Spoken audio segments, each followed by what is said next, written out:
25তম বর্ধমান আন্তর্জাতিক চলচ্চিত্র উৎসব চলছে বর্ধমানের সংস্কৃতি লোকমঞ্চে।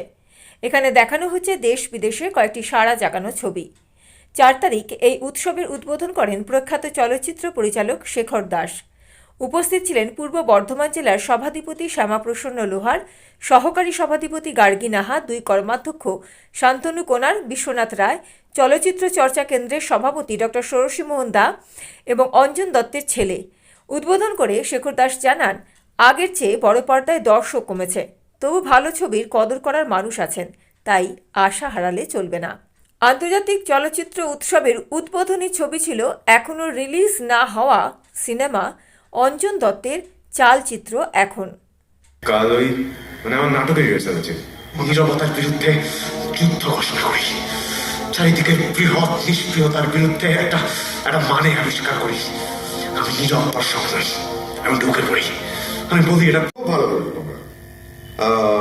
কিছু মনে করো না, তোমাদের ডিরেক্টর অনুমতি নিয়েই আমি এসেছি এখানে। তো ওকে একটু দর। আচ্ছা, আমরা কোথায় যাচ্ছি? কাছেই আমার বাড়িতে বেলতলা রোড। তোমার তো রিহার্সাল শেষ, একটু পরেই সেরে দেবো।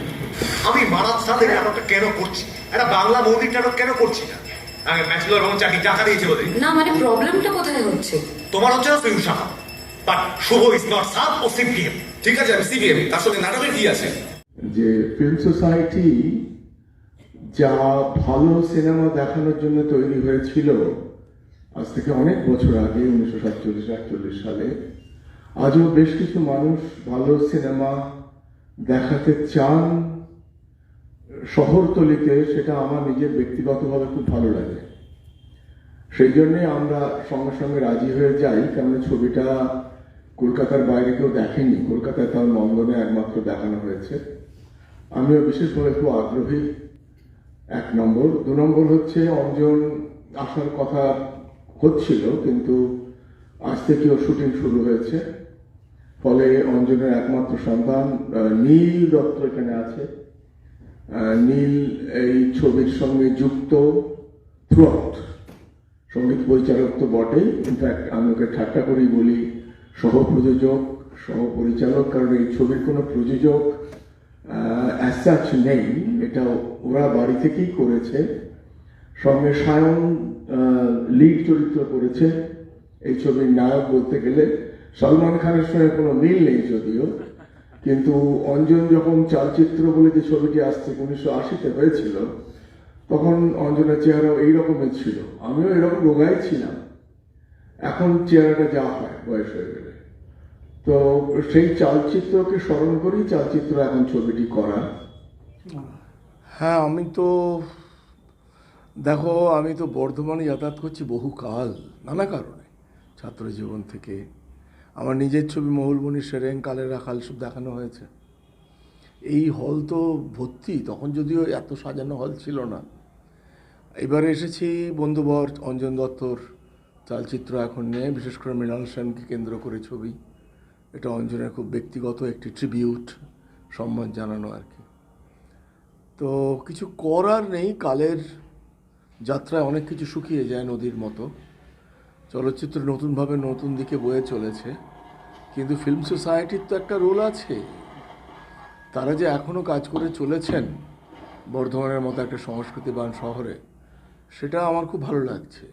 আর আমাদের মন খারাপ হয় না, কেননা আমরা হাউসফুলও ছবি দেখিয়েছি, ফাঁকা তো দেখিয়েছি। আর আমরা তো যত না পরিচালক বা অভিনেতা যাই করে থাকি না কেন, আমরা তো অ্যাক্টিভিস্টের ভয় পেলে হয় না।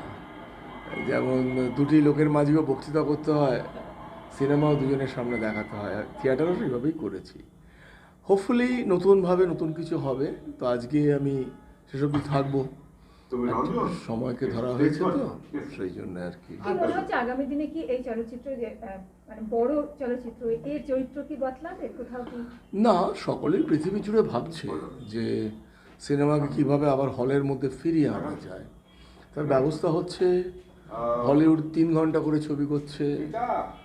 আমরা আবার কেউ কেউ ভাবছি ছোট ছবি করা যাক, কিংবা এরকম ইন্টেন্স ছবি করা যায়, যেটা আমরা শিখেছি।